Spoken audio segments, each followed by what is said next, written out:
All right.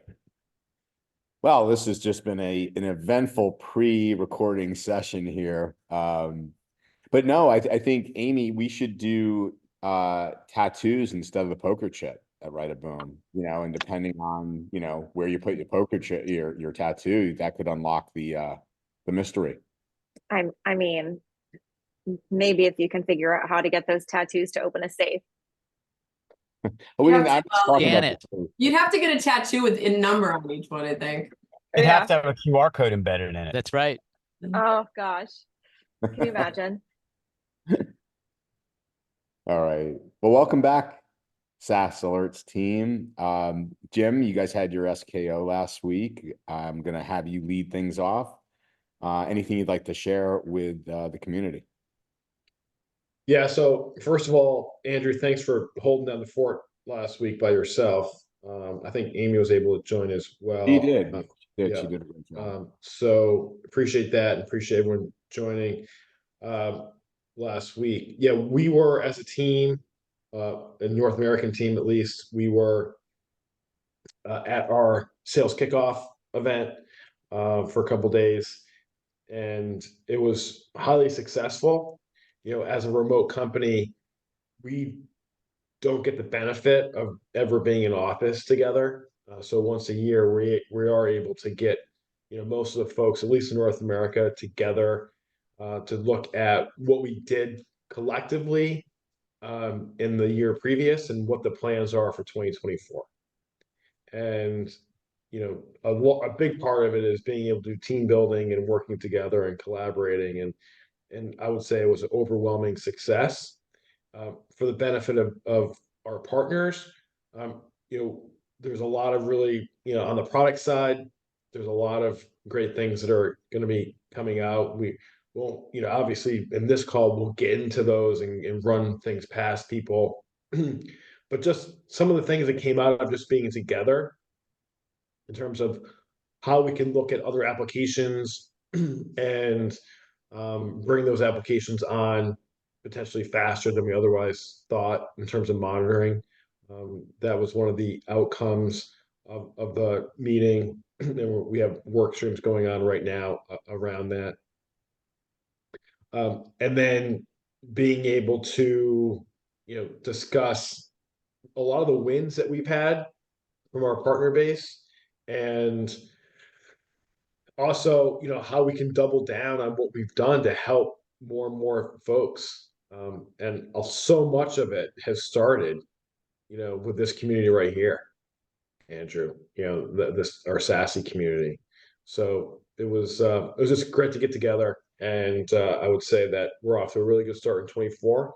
And we're very optimistic about all the different things that we can bring, more things we can bring to the table this year.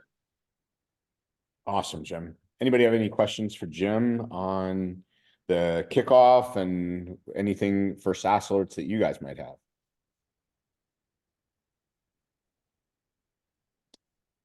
All right, moving on. Michelle, did we get out a request for wins of the week? I sure did.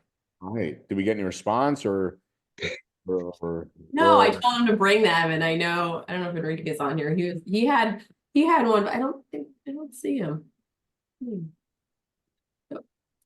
He's not here, so I'm hoping somebody else has one. Yeah, let's see. Who had one? They said they had a win? Enrique was talking about one on there's this autopilot, maybe it's coming. He was talking about one on office hours on Tuesday. He may be coming. Okay. But while we wait. Oh, well, yeah, exactly. While we wait, anybody want to chime in? Any wins in the first part of 204?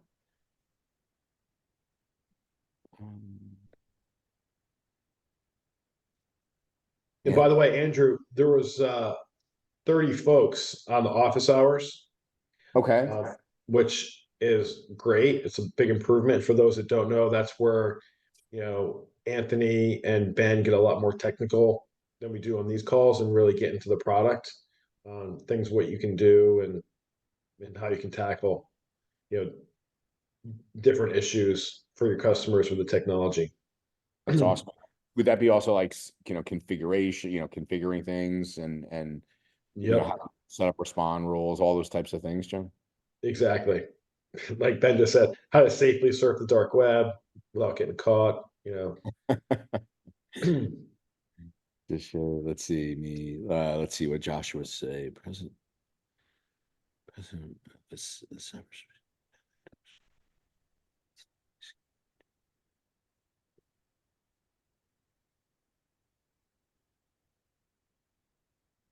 Huh. And then I'm assuming they're looking for open ports and things like Ben. This is certainly what Josh put in is awesome. But from a reconnaissance perspective, what are your thoughts on that? Well, probably what they're doing.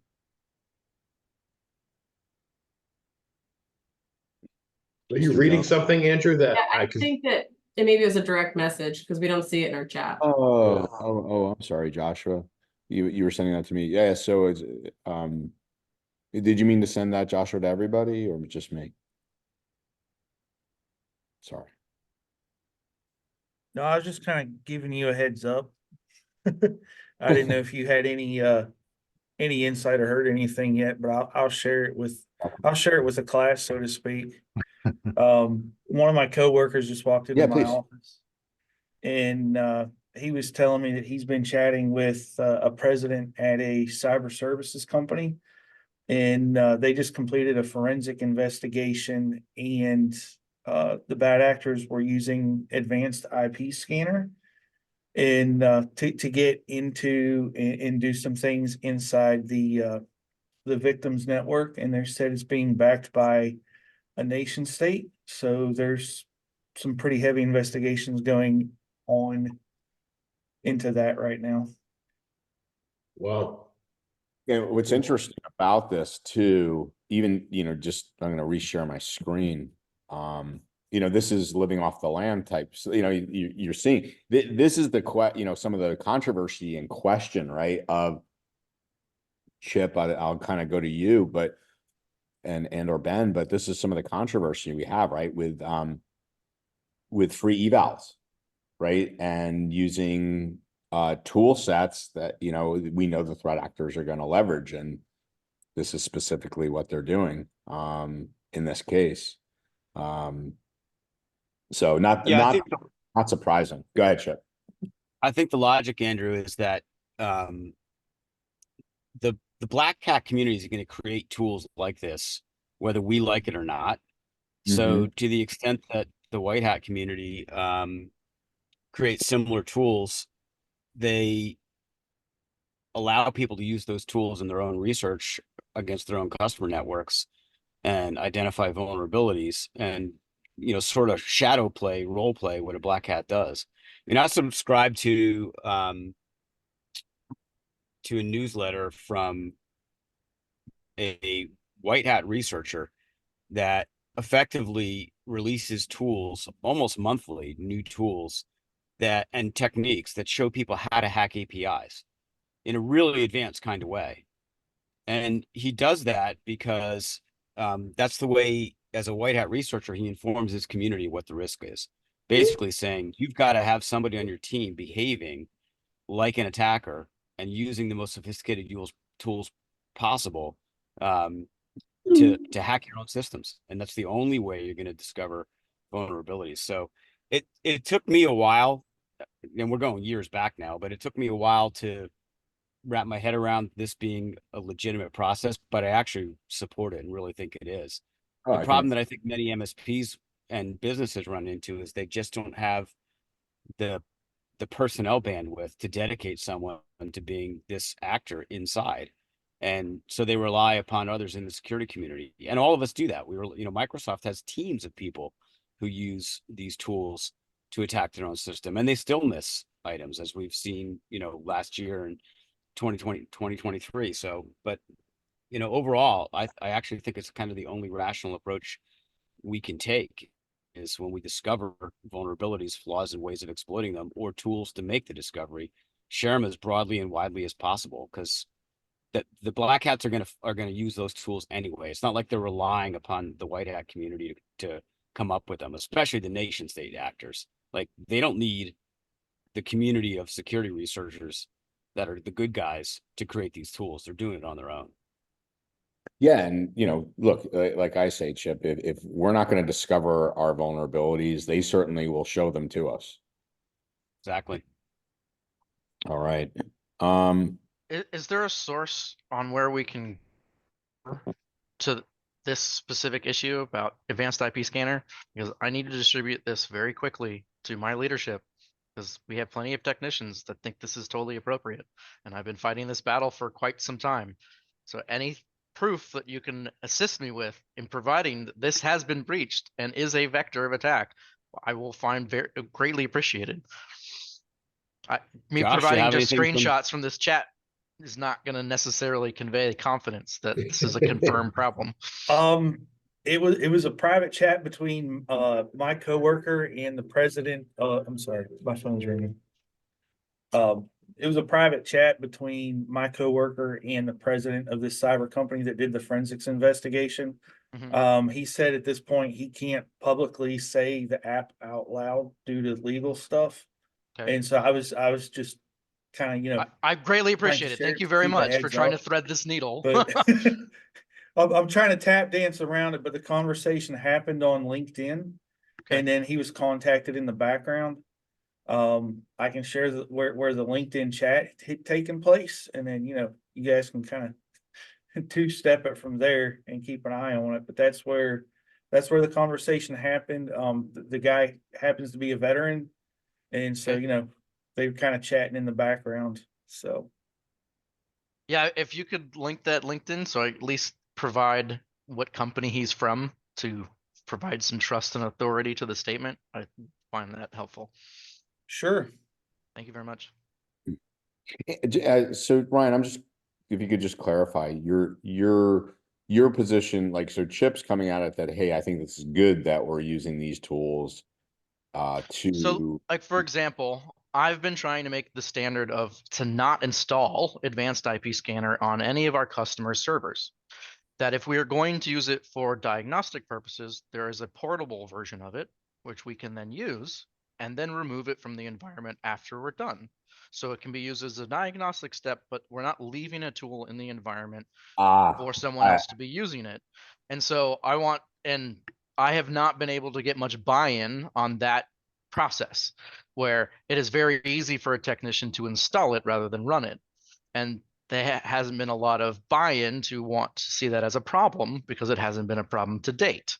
But I ran into this problem with CC Cleaner back in the day. So it's any kind of tool that we use that can update itself is a vector of attack through this process. And so I'm trying to do a very Boy Scout-like mentality where it's you leave no trace, where it's like all the tools that you're going to bring in to do your work, you leave with the tools. But trying to get technicians to do that is very hard, because you can forget, oh, I left that one tool, or you're doing things quickly and you don't pay attention to that. Yeah, Don't leave any artifacts is the ethos, Ryan. Correct. And if you're going to do work on securing a network or evaluating a network, come in with the Kali Linux and walk out with all your tools. Right. Yeah, no, and it's really well. I applaud what you're saying. I mean, to me, Ryan, also it's we're just leaving something in there that if it's in there and EDR is saying this is okay, then the threat actors, why wouldn't they use it? Yeah, I mean, we do so much scanning on our customers' networks from different tools, but they provide data inside that tool. And so oftentimes technicians can just kind of be lazy or not learn a new tool or look at the scanning that's already available, because they're used to this old tool that they've used, say, on a workstation. And this may not be a problem on just a single workstation for one client, but we're trying to increase the security posture overall for all of our clients. And so trying to minimize the amount of tools that you have to do to bring into an environment for investigation is something that I've been focusing a lot over the last few years, to try to make sure we have the correct tools already in place before an incident, so you're not having to bring another subset of tools that you're going to have to pivot from. Sure. Okay, no, really appreciate the perspective. And Josh, again, thanks for sharing. That was awesome. Okay, so hey, Andrew, I see Enrique on here now, and I know that he Oh. had a success story. If he wants to share it, or win of the week. Enrique, you want to highlight what you talked about in office hours the other day for everyone? Hello, guys. Sorry, I was on mute. Can you refresh in my? No, my- Brazil, remember the person in Oh, Brazil? yes, which was so we had a customer last year, July, had a business email compromise. When we set up SaaS alerts, they did not want us to do the auto remediation or respond. So we just set it on an alert. We got one call one morning in July and stating that if I could help them because they're got compromised and how come we didn't help, our tools didn't do anything.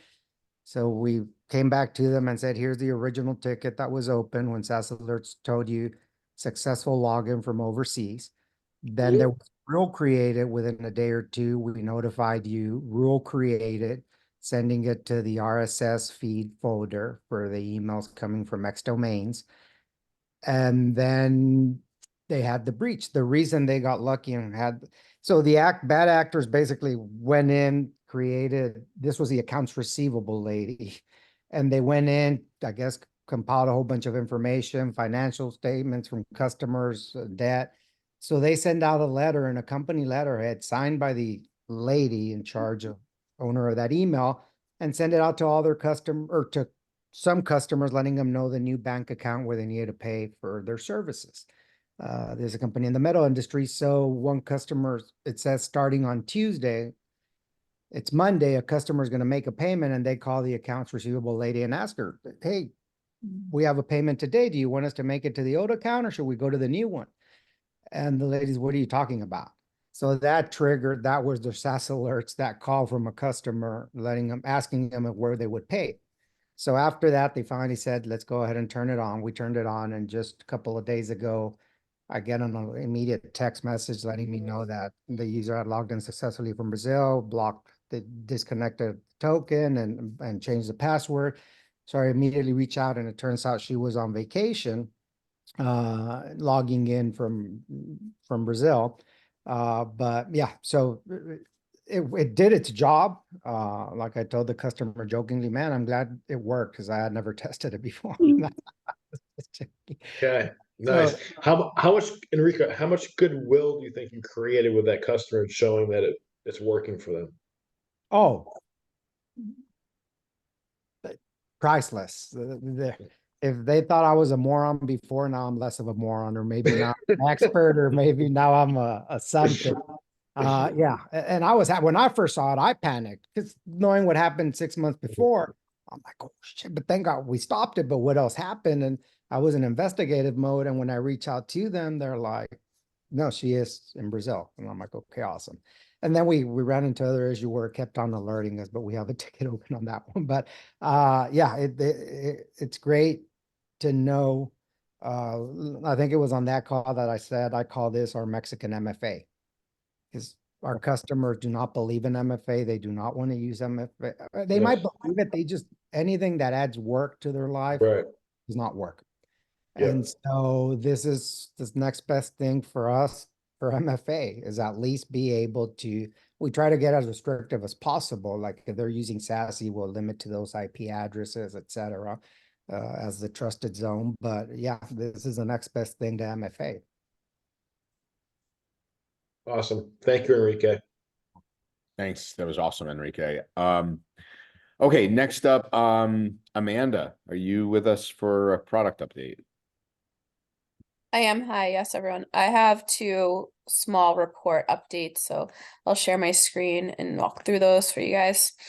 So the first one is in relation to the account list report. So that's down here underneath configuration reports, account list, reminder, it's for Microsoft tenants only right now. When you click on the account list and select your account that you're going to run on and run the report, you're now going to see the last activity column has been added. So not only do you get their login status, maybe login permitted, you can then see how long it's been since they've logged in and performed any sort of activity. So this will help with any cleanup of stale accounts or conversations you want to have with the customer around stale accounts. So that's update number one. The second update is we are now storing the organization and the date range while you're in your one session of reports.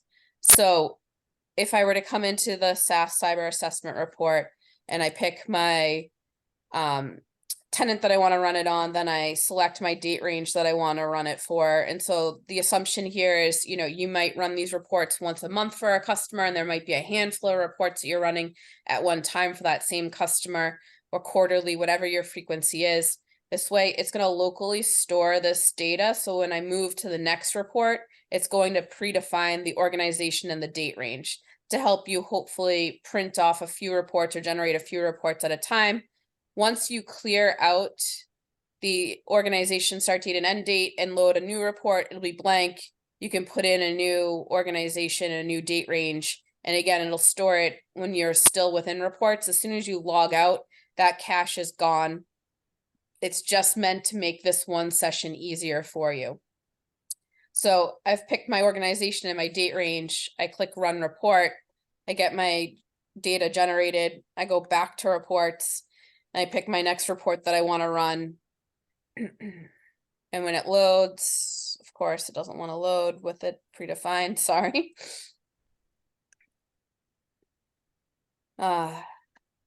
Here it goes. Externally shared files. You can see it's holding my organization, my start date, and my end date range. So again, this is meant to help when you're navigating through a series of reports to the same customer. It's holding that data for you. If at one point, you need to clear it, you would just hit the clear button. And then again, once you go back out to reports and you were to navigate back, it's now cleared out on the other reports as well. So you can now make your new selection. And again, once you log out, all that data is gone. And when you log back in, it'll become cleared out like this as well for you to start your new session. Any questions from anybody? Amanda, I know this is one that was requested by a couple different partners. Do you happen to know if like who was the first or the loudest on this, and maybe they're on this call? I don't know who the loudest was, Chip. Sorry. I can take a look at the note board in the background and post to the chat. Yeah, it's fine. If I just wanted to know if anyone on the call recognized and remembered being part of this, because it's just a I'm going to recognize partners who give us suggestions that we implement, because it's how we try and improve the product. Yep. Well, this And looks again, exciting, by the way. Chip, and again, this is the You awesome. like it? Andy, you like it? I do. I like being able to give a score to a customer when you walk in the door and say, here's where you start. Now with SaaS alerts, here's where you end up. And that's what I think of before and after, like Enrique's doing. This is building goodwill, it's building trust, and it's showing that there's a difference when we use the tool. Awesome. Thank you. Speaking of reports, since everyone's on the call here, Chip and I had an interesting call this morning with a prospective MSP partner, and they asked for a report that we haven't been requested of yet. So I wanted to run it by all of you to see if you think it would be valuable. So Chip, keep me Jim, honest before you do here. that, Amanda and Leron have to take their headphones off and pretend they're not going to hear what we're talking about. Okay. Well, Chip, keep me honest on this one. But there was a partner basically looking specifically for the a conditional access report, like a conditional access visibility report, looking at the status, the existing status of conditional access policies in their existing customer base. And Is the that fair? configuration. And the configuration. So would people find value Yes, in that additional report? I think so. Doesn't that directly associate with MFA? And Not always. Conditional access can get established a couple different ways. I mean, MFA can get established a couple different ways. Conditional that's what I'm access getting at. This is a way to say you're breaking some rules here because, hey, I'm using Duo and it's not accepted any longer or used properly without conditional access. I think it's like a single pane of glass to know what's in our Yeah. customer environments, because at the end of the day, we're responsible. We're their experts to advise them on best practices. And with this simple report, well, say simple, with this new report you're talking about, we'd have immediate visibility as to what's going on, and we could start planning and present a plan to the customer. And we'll also be a hero saying, this is where you're at today, and this is what we recommend we do to get you here. Yeah, great feedback. Thank you. Anybody else have any input? Anyone else think, yeah, I would use this? If you don't want to talk, you can just put yes. So I get a thumbs up from Andy. Anyone else can just put Y. Yep. Okay. Awesome. Yep. So while people are putting in their yeses or nos, I want to take it to another level because as we were talking this through with a partner, there are two of them on the phone, or the prospect, I should say. The second guy said, what would be even better is if you embedded this directly in the user interface as like a static page, like part of the organization resources, let's say. And then you just let us flip from tenant to tenant, and it instantly brought up their information, and we could export it as a report from there, rather than running it as an on-demand report.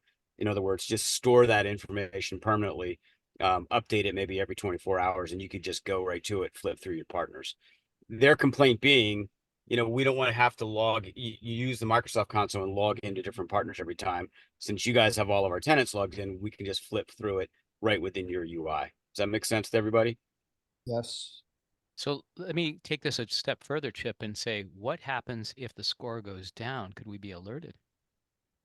Well, I'm not sure there's a conditional access score. We wouldn't be looking at this as part of Fortify. It's just a status report to show you what the configuration is.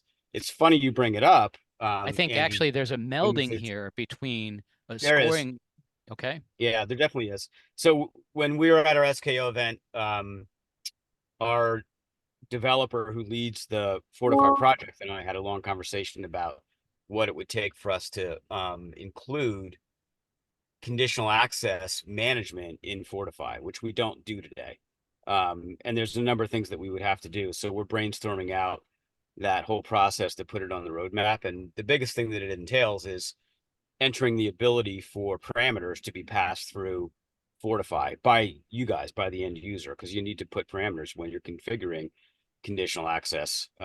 Policy parameters have to go along with it, exceptions for users and locations and devices and all that kind of stuff. So we would have to do some remodeling there. So there is crossover, but they're actually two different things in terms of what this one partner prospect is asking for versus what we would do in conditional access. Well, I think now we went from a report to an actual dynamic live module that will allow us to work directly on it. That's right. Think how this changes things, especially with third-party apps. Once you move outside of Microsoft and look at your third-party SaaS applications, this becomes incredibly powerful to be able to score these things. That's where I see this going. You're always thinking about the next thing, Andy. Next. Awesome. Well, thank you for everyone's feedback. Chip, I think we got our answer. Yeah, I think so. Okay, cool. All right. So, Ben, can I call on you to talk through the wrote it last week for those that weren't on. I can certainly kind of give a high level, but you kind of took a swag at it from the SaaS side of things, and it looked like specifically around M365, if I had to guess on the slide that Michelle showed me. Is that fair? I think so. I mean, it may also bleed into other applications too, but not to the extent that we do with M365. And do you have it handy, or do you want me to pull it up? I do not have it handy. If you do, that'd be awesome. Yeah. Let me grab it 1 second and bear with me. All right, got it here. All right. By the way, as I bring this up, in chat. Are you all familiar with the cyber defense matrix? If you're not, we showed it last week, but if you're not, could you just let us know who the no's are real quick?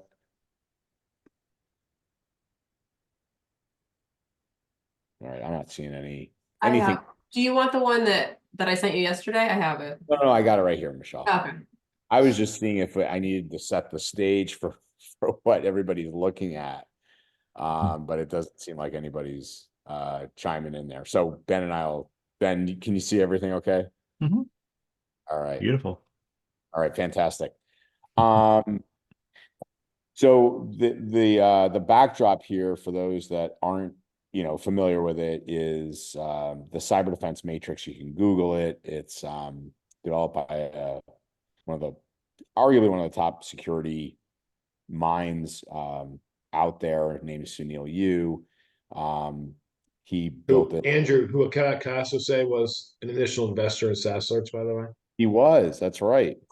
He was an initial investor. So he is definitely one of the foremost thought of security experts in the world, and he was an investor in SaaS Alerts.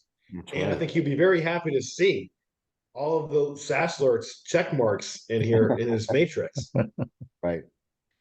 Yeah, so he was the chief security scientist at Bank of America. He originally built this for an easy intake and looking at new applications and what areas they fulfill. Now, this is typically at a much more global, or should say macro level. Ben has taken this to pretty much what SaaS Alerts is doing around M365. And basically what you're trying to do is play, as Sunil says, bingo with the scorecard. So you have the security functions are going across the top from NIST CSF. As Sunil likes to say, this is what we do in security. And on the left side, this is what we care about, all the different assets within our environment. And yes, users are, an asset. At the bottom, last thing I'll say, Ben, before I hand it to you, you have the degrees of dependency. Sunil talks a lot about left and right of boom. Boom happens at detect. And therefore, as we slide to the right, you'll notice a large reliance on people. And one of the things we mentioned last week was we have to talk to Sunil about adding a layer in here about cost, because as you slide to the right of detection, your costs go up substantially. So in setting that stage, Ben, let me hand it to you and the good work you did. Well, thank you. I basically looked at each one of those controls on the left and determined if SaaS Alerts met any of those, and was surprised that SaaS Alerts meets many of them, from all the way from identify to recovery, which is more people-centric. So our tool will help the people perform the tasks that need to be done when it comes to recovery. So I was really happy with that. And I would love to discuss if there's any part of this that maybe you disagree with me. I would definitely like to hear that, but this is kind of my reasoning for each one of those. Yeah, I think you did a really, really good job. And let's turn it over to the folks here, obviously the community, Ben. But what we just curious, what were you thinking on the recovery side of the pieces? And obviously it's spelled out here, but I love your thoughts, because it's an interesting thing. You typically don't think about a tool in the recovery stage of, certainly there's forensic tools and things like that. But talk to us about SaaS Alerts in that role. And that's what our tool does. It's the forensics. It's being able to pull all the reports and all the information together in one platform to get kind of a high visibility over what's happened post incident. So we have a great report. It's called the account detail report. I use it very frequently. If there is an incident, I want to see everything that surrounds it, even like the low priority events. And so that's what I use that tool for. Really cool. We'll have to, Jim, you didn't realize that you have a whole nother channel now. You're gonna have to start going after the forensics orgs out there. Yeah, I know. The TAM gets bigger and bigger every day. Any questions or comments from folks out there? Do you like what you're seeing here? And could this be helpful to you in conversations with customers or even internally? Well, I mean- Andrew, I can say I love it. Chad asked if we can send it to him. Ben, can you please send that to Chad? To everyone. Okay, everyone wants it. Okay. I thought Michelle was gonna like pretty it up a little bit first, but we can definitely see into the raw information. May I I? can pretty it up. I just Oh, haven't. you did pretty up. Okay. I mean, Ben, look, may I it make a looks- suggestion for MSPs, as this is a great sales document for your, when you present this to prospective MSPs, is to say, these are the functions that map in and how this solves out. You know, Mhm. using Unify for identify, Mhm. you know, just going down that list, especially as more and more move to the cloud. Right. Well, it also inspires a thought. Michelle, can we create a post, a social post in preparation for Write a Boom, saying that Sorts is very excited. We're counting down the days for Write a Boom, and this is you know, Sunil's going to be there again this year. I'm assuming, Andrew.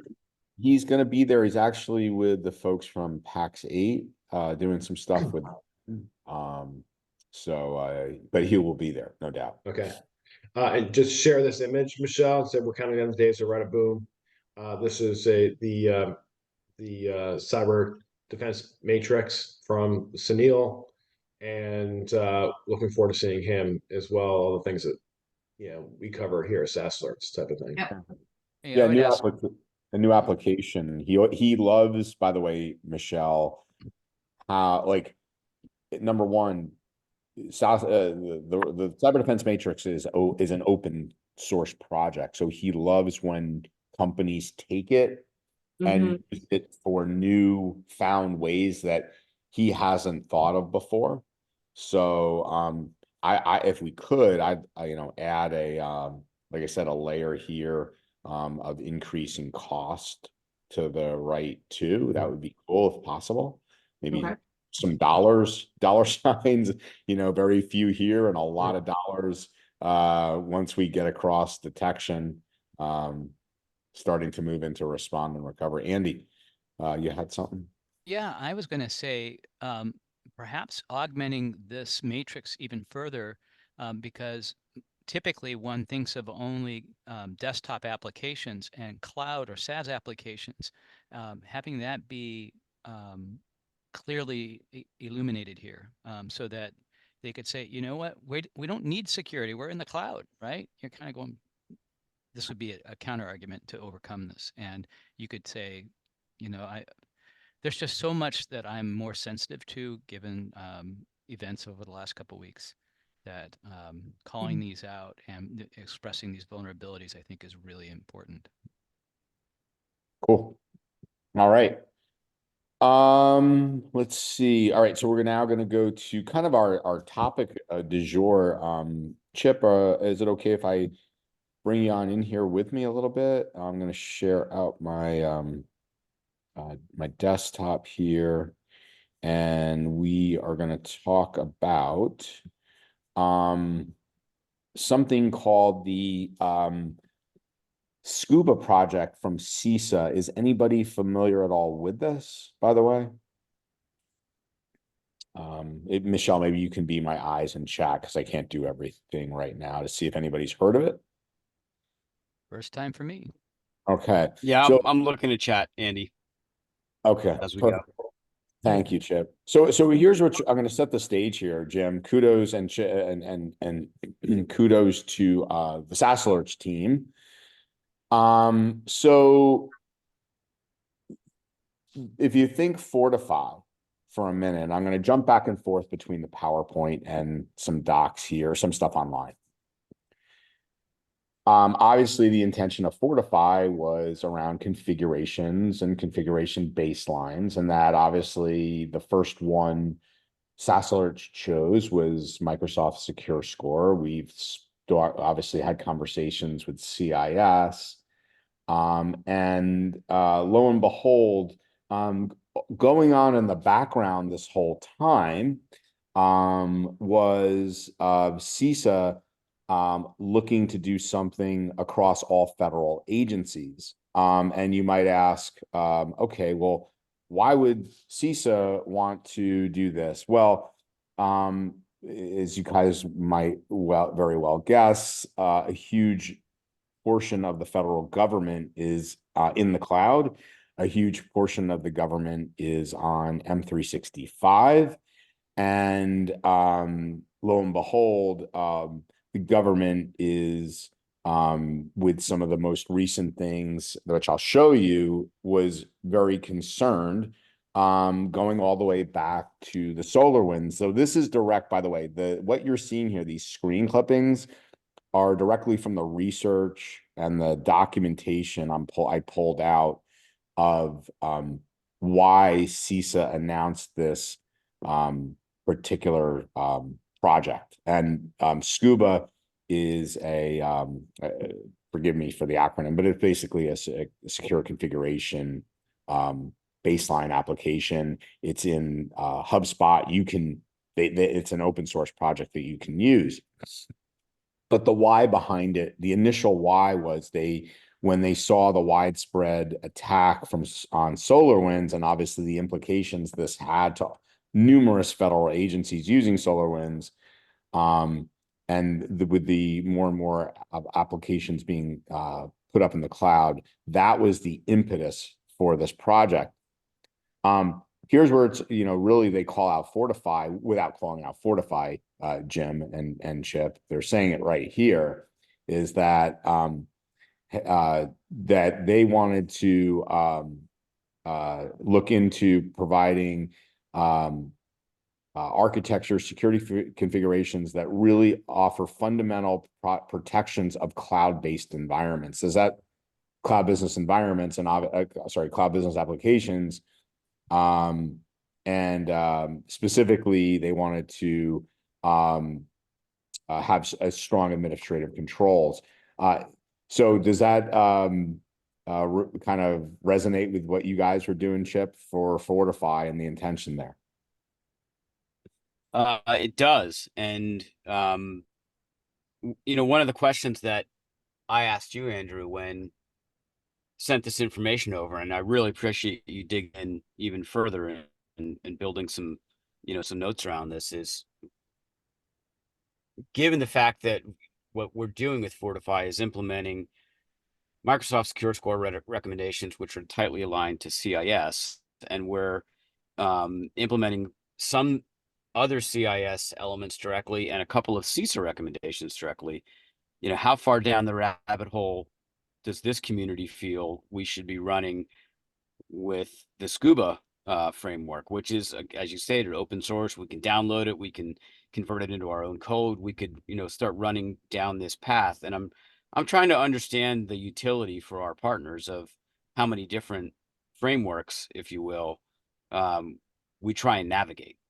And of course, I think you guys all have been with us long enough to know, or most people that participate in this call, that there's obviously a trade-off in terms of development time and efforts that we take, things that we can work on to these decisions. So we'd like to get feedback from folks about these potential choices. And I found this SCUBA framework interesting. You have the parallel NIST framework for FedRAMP people. There's lots of different approaches that we can take using Fortify. And maybe Chip, it's a really great question for the community. And before I go further here, let me just show everybody. I'll put this link in there for everybody. It's pretty intense. That they're going through what M365 has available. So there's no hidden secrets here. Let me show you, for example. They go right into, how they want to configure for baseline. So they start out with licensing, but then they go into, things that a lot that SaaS Alerts is already addressing. But just to give you a sense of, it starts off with, mail forwarding rules, and goes on from there. So they go step by step into what the current configuration of Scuba does, what it's trying to protect and mitigate against. And they go through each piece of it and specifically tell you why they're doing what they're doing. And they did see a strong efficacy of through implementation in their testing environments, which I think I have a slide on that, the very positive results based on the implementation of these baselines. So Andy, you have your hand up, by the way. Yeah, I was going to ask Chip. I find that having the ability to communicate this at a technical level would be helpful for larger organizations. But what's the cost? You said, hey, there's a trade-off here. There's not a relative cost. Does this cost a week, a month, a quarter of development effort to bring this in?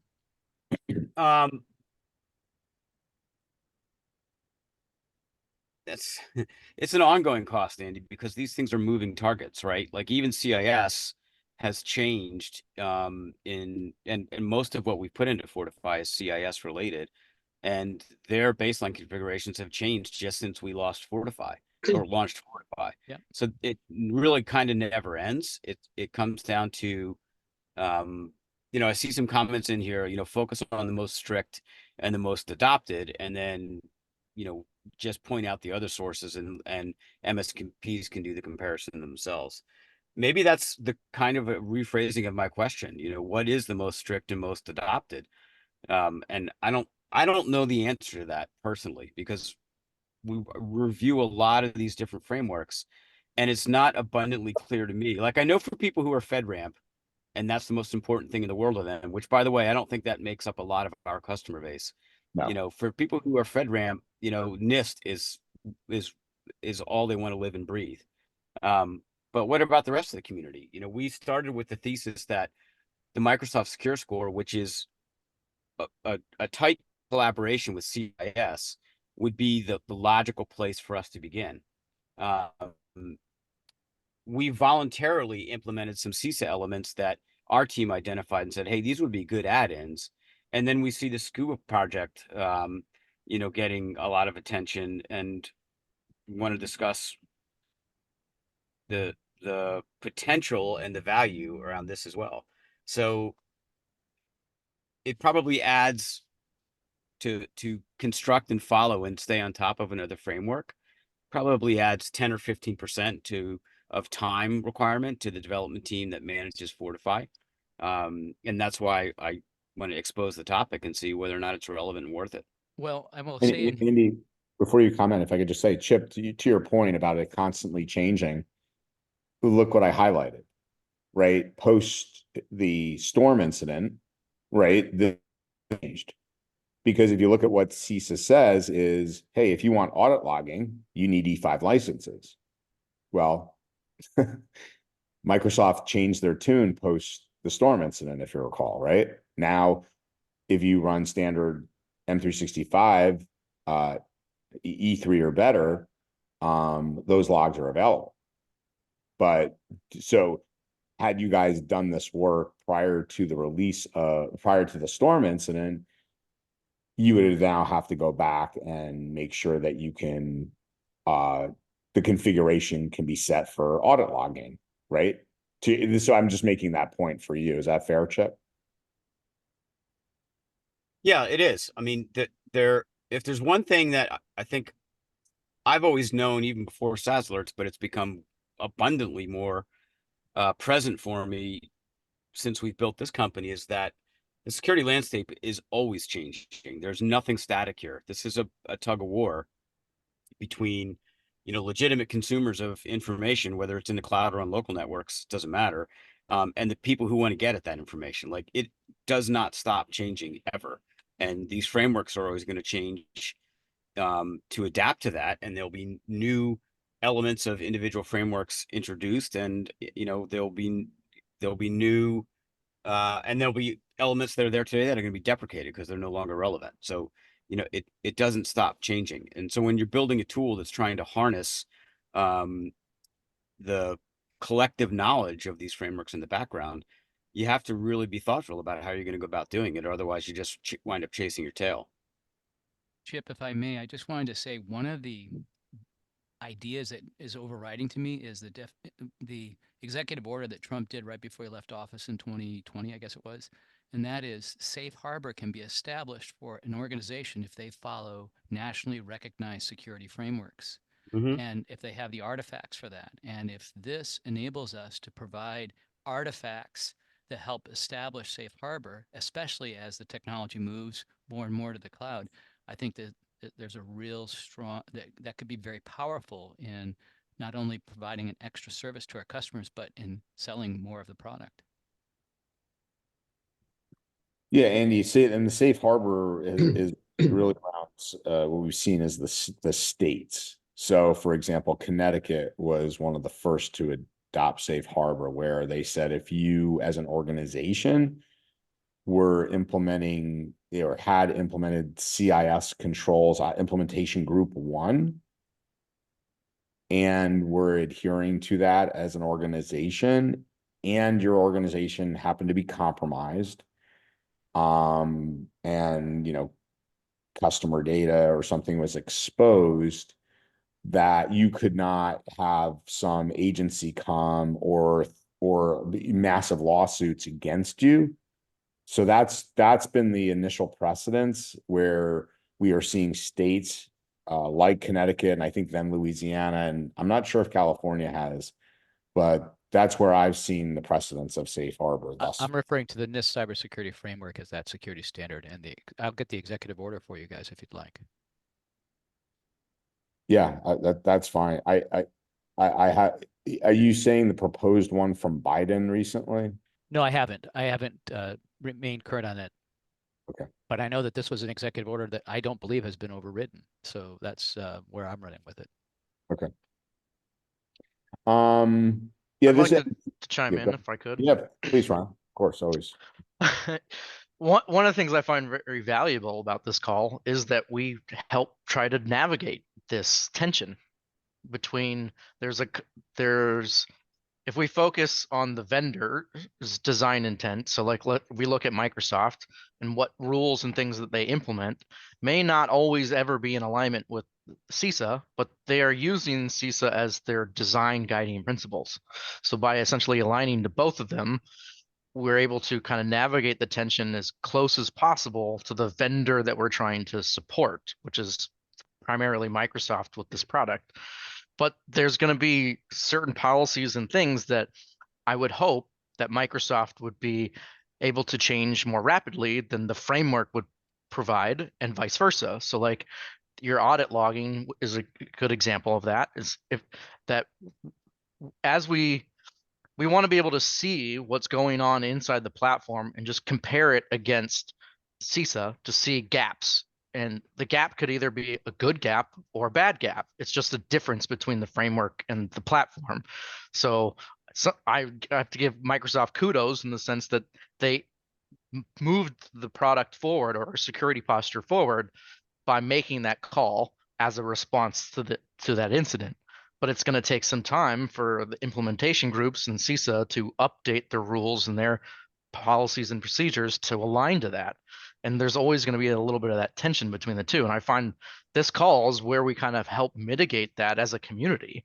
That's one of the things I find so valuable about this call itself, that we don't focus too much on the technical details or SaaS alerts itself. The fact, Andrew, that you bring an outside perspective that helps us move back and forth between the meta version of what we're talking about and the specifics of what we're talking about. And I don't know if there's ever a solution for that. It's supposed to have tension. It's supposed to have this discussion. Yeah. Well, it's like usability and security, right, Ryan? That's the tension. Yeah. Yeah. Cool. Well, I appreciate that. This was, again, Jim, kudos to SaaS alerts and at least doing Fortify, because this is whatever flavor you choose, right, to put in configuration. What CISA is saying is, look, for the cloud, undoubtedly, and it makes sense if you think about CIS and Control 4.1, which is secure configuration, has the highest efficacy, bar none, out of any control and control, or in this case, not sub-control, they call them safeguards now. That secure configuration is the number one way to thwart a threat actor. And basically what CISA is saying is, like, without secure, this is the way to go for the cloud as well. This is our version of secure configuration. And Jim, what they're basically saying is their version of Fortify, right? They saw higher security baselines that were essential. So the results were very, the efficacy and the results were what they wanted to see. So Exactly. I did put in for everybody in chat the link. As Chip and I said, it is open source. You can implement this right now if you wanted. It's out there in GitHub for you.